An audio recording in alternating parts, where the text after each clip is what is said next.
Shalom bien-aimés, bienvenue dans votre nouvelle émission intitulée Bonne Nouvelle réalisée par Christ Salut. Nous tenons à remercier JM Image Production pour la réalisation de cette émission. L'intitulé que porte cette émission n'est pas le fruit du hasard, car Elohim dit dans Éphésiens chapitre 5 verset 15-16 « Rachetez le temps car les jours sont mauvais ». Ceci est donc une injonction que nous recevons de la part du divin, et cela n'a jamais été aussi véridique, aussi pertinente que dans ce siècle présent. La tentation, le mensonge, la persécution, la baisse de foi n'ont jamais été aussi accentués qu'aujourd'hui. C'est pour cela que cette émission se nomme Bonne Nouvelle.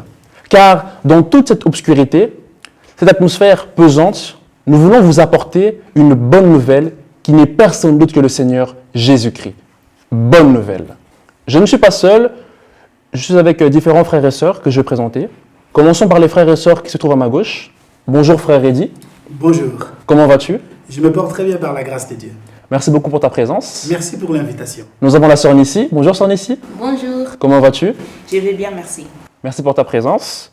Ensuite, nous avons le frère Landry. Bonjour frère Landry. Bonjour. Comment vas-tu? Je vais très bien, merci. Merci beaucoup pour ta présence. Et pour finir, nous avons la sœur Grace. Bonjour sœur Grace. Bonjour. Comment vas-tu? Je vais bien, merci. Merci beaucoup pour ta Je présence. vous en prie. Je tiens encore à vous remercier, chers frères et sœurs, pour votre présence, d'avoir pris le temps de venir ici, sur ce plateau.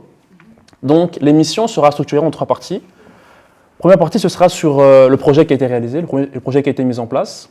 Donc, les personnes voudront savoir pourquoi ce projet, quelle a été la vision que le fondateur a eue.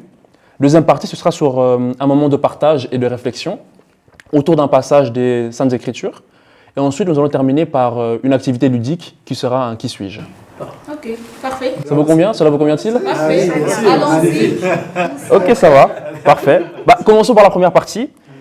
Donc, j'ai noté plusieurs questions concernant le projet qui a été mis en place. Je pense que nos frères et sœurs qui nous regardent seront intéressés de savoir qu'est-ce qui a motivé le fondateur à mettre en place ce projet. Donc, la première question va s'adresser au fondateur, qui est le frère Eddy. Donc, étant le fondateur de ce projet, qu'est-ce que Christ Salut, frère Eddy? Christ et Salut est une vision que j'ai reçue de la part du Seigneur. Dieu m'a mis à cœur cette vision pour l'édification des peuples de Dieu et pour la révélation de la personne de Jésus-Christ partout dans le monde. Et vous pouvez, c'est une vision qui se trouve dans le livre des Actes des Apôtres, chapitre 4, le verset 12. La Bible est claire qu'il n'y a qu'un seul nom qui a été donné aux hommes pour être sauvés. Donc c'est vraiment cette vision que nous sommes en train de parcourir et nous sommes en train d'exposer partout Jésus-Christ et Jésus-Christ seul. Amen. Merci beaucoup. Ma deuxième question est la suivante. Donc, quelle est la stratégie mise en place pour révéler Christ Salut aux yeux du monde? Étant moi-même prédicateur de l'évangile à l'église et étant une personne qui côtoie beaucoup de gens dans la vie de tous les jours, nous prêchons Christ et Salut partout là où le Seigneur nous amène. C'est-à-dire, nous évangélisons dans des trams, dans des métros, nous évangélisons partout, nous faisons des hôpitaux par la grâce de Dieu, mais nous utilisons aussi les moyens les plus simples aujourd'hui qui s'appellent l'Internet, les réseaux sociaux. C'est-à-dire aujourd'hui, tout le monde possède un téléphone. Et avec un téléphone, nous essayons de mettre Jésus-Christ dans le cœur de chaque personne qui possède un téléphone. C'est-à-dire nous postons des vidéos, nous faisons des messages pour l'édification du peuple de Dieu. Donc aujourd'hui, le téléphone étant un moyen le plus accessible que tout le monde a, comme le Seigneur avait demandé à Moïse, qu'as-tu entre tes mains? Et avec ces bâtons, le Seigneur a réalisé des exploits juste avec un bâton. Et nous pensons aussi qu'avec un téléphone, nous pouvons atteindre des milliers de personnes pour la gloire de Jésus-Christ. Amen. Merci beaucoup pour l'explication. Donc, nous voyons que Christ Salut est une équipe. Pouvez-vous nous en dire plus par rapport à cette équipe? Oui, Christ et Salut est une grande équipe, c'est une grande famille. Vous savez, pour éclairer un long couloir, il faut mettre beaucoup de lampes. Il était important d'associer des grâces pour permettre à ce que la vision puisse aller encore beaucoup plus loin. Jésus-Christ étant notre modèle, lui-même, il a constitué une équipe de 12, là où Jésus ne pouvait pas aller, mais Pierre pouvait aller, Philippe pouvait aller. Donc, Christ et Salut est composé de 7 personnes. C'est vrai qu'aujourd'hui, nous sommes représentatifs de 5 ou 4 personnes, mais c'est une grande famille auquel nous avons associé des lampes, nous avons associé des grâces pour nous permettre à ce que nous puissions aller de l'avant. Il faut noter que la réussite d'une vision réside aussi dans la transmission. lorsque la vision est bien transmise, elle peut encore aller beaucoup plus loin partout dans le monde entier. Voilà. Merci beaucoup mon frère pour cette explication qui a été claire et précise. Merci. Donc on rentre dans notre deuxième partie qui consiste sur un moment de partage et de réflexion sur un passage des Saintes Écritures. Donc le passage qui a été sélectionné provient de Philippiens chapitre 4, le verset 9. Donc je vais le lire. « Vous les avez apprises et reçues et entendues et vues en moi. Mettez-les en pratique et l'huile de paix sera avec vous. » Donc la thématique qui a été choisie autour de ce débat sera sur la paix intérieure. Donc j'aurai différentes questions à vous poser et nous pourrons bien évidemment débattre sur cette thématique. Donc la première question qui m'est venue en tête, c'est comment vivre en paix dans ce monde agité? Je pense que l'idéal est que je puisse donner quand même la parole à mes collègues. Bien évidemment, bien sûr. Donc je permets à ce que les autres Christ et Sally qui sont là pour vous ouvrir les balles. Ok. C'est un petit peu sérieux. Alors, pour moi, pour vivre avec la paix intérieure, moi personnellement, j'ai décidé de vivre loin de relations toxiques. Ça veut dire que avant de commencer une relation, je fais attention avec qui je parle, de quoi moi je parle et de quoi la personne m'apporte comme communication, pour éviter justement de perdre ma paix et peut-être aussi de perdre sa paix à la personne. Voilà. Sœur Nissi, faites-vous de même que la sœur Grace? Mijn eerste gedachte is niet dat ik met haar eens ben, maar ik zelf, om mijn vrede te bewaren, moet ik mijn eigen emoties en gevoelens kunnen in orde zetten. Als ik zelf niet oké ben of als ik mijn eigen emoties niet in één kader kan zetten, dan is het te moeilijk voor mezelf in vrede te zijn en laat staan met mensen rondom mij. Donc c'est difficile d'être en paix si moi-même j'arrive pas à gérer mes émotions en fait. J'arrive pas à gérer mes émotions, mes sentiments. Ça sera difficile pour moi de vivre en paix. C'est ce que je pense. Bien évidemment, merci beaucoup ma sœur. Et notre frère Landry, veux-tu rajouter quelque chose? Pour moi, avoir la paix, c'est quand même quelque chose d'important. Pourquoi? Parce que moi, je suis quelqu'un de très joyeux. Beaucoup de gens me connaissent, je suis quelqu'un qui est souvent souriant. Et quand je vois que la personne qui est en face de moi, qui trouve que je suis un pierre d'achoppement, là je me retire. Parce que le but n'est pas qu'on puisse être un pierre d'achoppement pour un autre.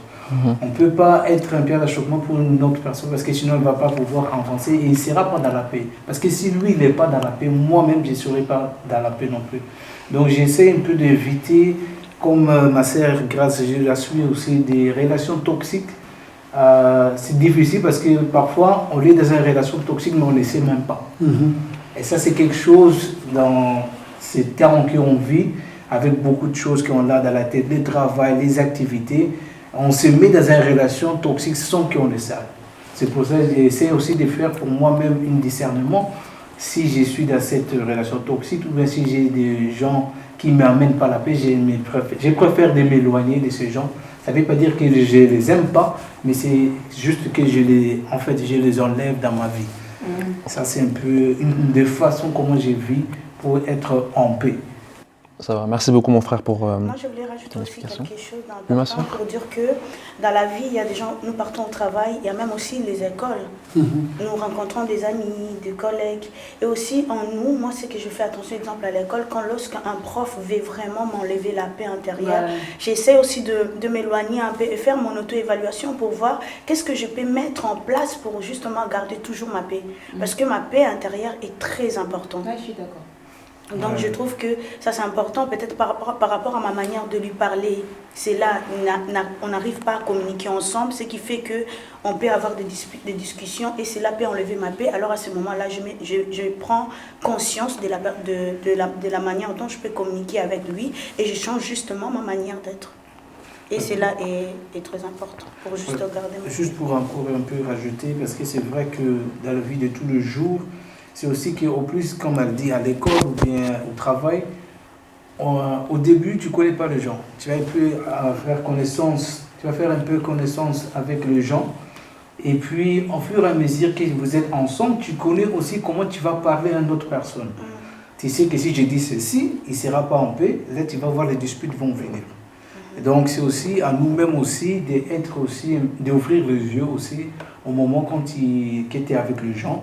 que tu puisses aussi savoir avec cette telle personne, je dois parler autrement, avec telle personne, je dois parler autrement. C'est aussi notre comportement qui va aussi faire si on pourra être en paix ou bien d'autres personnes sera aussi en paix. Merci beaucoup pour moi, je veux bien ajouter par rapport à ce que le frère Landré ainsi que la sœur Grâce ont mentionné. Il faut savoir que nous, en tant qu'enfants de Dieu, c'est très important de savoir que dans le monde, nous sommes étrangers. Vous savez, lorsqu'une personne vient chez vous et que cette personne est étrangère dans votre maison, il ne peut pas se comporter comme le propriétaire. C'est-à-dire qu'il sera limité dans sa manière de faire, dans sa manière de vivre. Notre nature d'enfant de Dieu nous limite déjà notre manière de travailler avec le monde. Parce que, comme le frère Faver a dit, comment est-ce que tu peux vivre dans ce monde agité? C'est-à-dire, il faut déjà se mettre, réclamer, revendiquer sa nature d'enfant de Dieu partout où tu te trouves. Que ce soit au travail, à l'école, lorsque tu te mets déjà dans la peau que je suis un enfant de Dieu, ça t'empêche déjà de te comporter comme une personne qui ne connaît pas Dieu. Donc c'est juste cette nature, les réclamer très haut fort. Parce que le problème est qu'aujourd'hui, nous avons des personnes qui sont à l'école, qui sont au travail, mais lorsqu'ils sont au travail, ils sont d'autres personnes. Lorsqu'ils viennent à l'église, ils sont enfants de Dieu. Lorsqu'il est en pleine rue, c'est une autre personne. Et lorsqu'il est à l'église, c'est un chantre de l'Éternel. Or, la nature chrétienne doit être revendiquée partout et en tout lieu. Et cela t'évite déjà de pouvoir te conformer selon le monde et de vivre en paix par rapport au monde qui est agité. Voilà un peu ce que je peux ajouter. Je ne sais pas si c'est quelque chose à ajouter. Non, C'est vrai. Merci beaucoup, Frère Eddy, pour ce partage. J'ai une deuxième question. C'est vrai que vous nous parlez de la paix intérieure qui est très importante, qui est un élément essentiel. Mais je me dis, c'est qu'une personne qui est en paix avec soi-même voudra être en paix avec l'extérieur. Maintenant, il se peut que vous soyez en paix avec vous-même et que vous voulez communiquer cette paix avec l'extérieur. Mais il se peut que, imaginons vos collègues, vos professeurs, n'aient pas cette paix intérieure et vous communiquent ce manque de paix qu'ils ont. Comment faites-vous? Quelles sont les astuces que vous mettez en place, par exemple, lorsque vous avez des moments contraignants, lorsque vous sentez que la personne en face de vous ne cherche pas la paix, ne désire pas la paix? Que faites-vous? Est-ce que vous avez des astuces que vous mettez en place au quotidien pour éviter cela? Je pense, comme le frère Eddy a dit, que quand tu pars quelque part, il faut que tu puisses qu'il puisse t'identifier comme un enfant de Dieu. Je pense que notre comportement, uniquement notre comportement peut faire déjà changer les dérangements que la personne a en lui. Parce que moi je dis souvent, moi je suis quelqu'un de joyeux, j'aime rigoler. J'ai envie d'être la lumière. Quand je prie, je demande à Dieu que je puisse être la lumière. Quand je pars quelque part où je mets des pieds, que la paix puisse être là. Parce que c'est vouloir ou pas, dans ce monde, comme il dit que vous vivez dans ce monde, mais vous n'êtes pas de ce monde. Ça veut dire que partout où on va aller, il y aura toujours de l'agitation. Donc c'est notre comportement, notre façon de faire peut apporter aussi la paix envers notre personne. Moi je pense que d'être soi-même, de reconnaître les valeurs que tu as, qu'on t'a donné par rapport à la parole de Dieu, les fruits de l'esprit qui se trouvent dans le livre des Galates, c'est quelque chose de bien. Si tu as ça en toi, je pense que tu peux aussi les transmettre en travers ton comportement vers une autre personne. Moi, je vais donner un exemple. J'ai une amie, elle me dit à chaque fois que grâce, quand on se voit directement, je mets à côté tous mes problèmes parce que tu es quelqu'un, dès que je te vois, je rigole. Et je sens directement la joie qui est en toi et tu me le communiques directement. Donc ça veut dire que, comme mon frère a dit, partout tu dois montrer ton identité. Amen. Tu dois pas passer par tout le chemin. Exemple, si tu vas chez une personne qui manque la paix, toi aussi tu viens, tu manques la paix. Non. Toi tu dois communiquer ta paix intérieure chez la personne. Et tu vas voir que même l'atmosphère du lieu va changer. Parce que toi tu es en Christ, toi tu as cette paix-là. Alors tu dois avoir aussi cette capacité-là. Là où il n'y a pas la joie, dès que tu arrives, tu apportes la joie. Là où il n'y a pas la paix, là où tu arrives que les gens sont en train de discuter ou sont en train de mal parler, là où dès que tu arrives, l'atmosphère doit changer. Même les gens doivent avoir peur. Et celle-là, elle vient, tout doit changer. On ne doit plus parler comme on parlait avant. Je ne dois pas montrer la tristesse, je dois montrer la joie parce que c'est une personne qui montre la joie. C'est une personne qui a la joie en elle. C'est une personne qui a la paix. Donc voilà ce que je peux contribuer. Pour ajouter quelque chose, quelques astuces, par exemple, moi au quotidien, je travaille sur ma maîtrise de soi.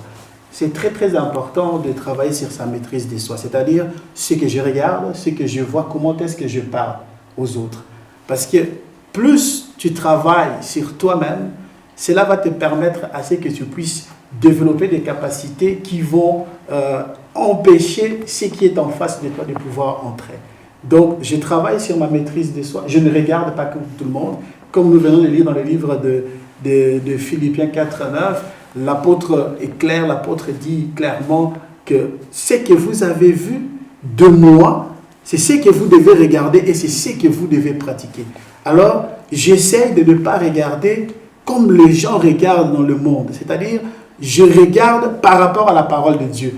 Lorsqu'une personne vient et qui m'insulte, je ne lui réponds pas du tout. Donc, je reste calme, je travaille sur soi-même parce que je me dis que cette personne ne comprend pas encore la parole de Dieu. Cette personne ne connaît pas encore Jésus-Christ. Donc, pour moi, c'est comme quelqu'un qui est ignorant. Alors, je le regarde avec amour. Et cet regard avec amour permet à ce que les insultes qui me sont adressées soient transformées et que je ne sois pas affecté par l'agitation que cette personne m'amène. Donc c'est vraiment un grand travail, mais il faut le faire. Ah, bien sûr, bien sûr. Parce que vouloir pas, parce que ça peut être difficile. Ah oui, tout à fait. Bien sûr, bien sûr, bien sûr, bien sûr. Je ne dis pas que c'est facile. Bien évidemment, bien C'est évidemment. très difficile. Bien sûr, bien sûr. Donc, bien sûr, mais bien sûr. il faut le faire pour te permettre à ce que tu puisses vraiment vivre dans la paix. C'est vrai qu'avec la vitesse de la vie actuelle, le stress est partout. Hein. Bien sûr. Les gens courent de partout. Hein. Bien sûr, bien sûr, bien sûr. Donc, Si je peux rajouter mon avis. De vraag was, ik ben een persoon in vrede. Ik ontmoet iemand die niet in vrede is. Wat doe ik om die persoon toch wel mijn vrede te geven? Donc je rencontre une personne qui n'est pas en paix. Moi je suis en paix. Qu'est-ce que je fais? Qu'est-ce que je peux faire pour que la personne soit en paix? Parce que j'ai entendu ce que vous avez dit. C'est, ouais, moi je suis d'office, nous sommes des enfants de Dieu, donc on doit apporter la lumière. Mais comment faire? Comment on peut transporter cette lumière envers la personne? Moi personnellement, ik ben heel eerlijk. Als er iemand voor mij staat die is ontevreden, ik heb mijn vrede, pourquoi je dois rester avec cette personne? Si moi je suis en paix, tu m'approches avec tes ondes de mauvaises ondes, de négativité, tu me dis, moi je me dis mais non, je ne vais pas perdre du temps, je m'éloigne de cette personne parce que je risque même de prendre un peu de ne pas avoir cette paix de la nature et ça je ne fais pas. Je peux bien dire que je suis désolée, je peux lui donner des conseils, ik kan hem advies geven, ik kan hem helpen waar nodig, maar als ik zie dat het te veel is, que c'est pas à mon niveau peut-être lui déjà, il vit comme ça pendant des années, il vient maintenant, qu'est-ce que je fais? Moi je m'éloigne. Je suis désolée, mais il paraissait. Dans la nature d'aujourd'hui, on voit beaucoup de gens, on rencontre tout le jour des gens qui n'ont pas la paix intérieure.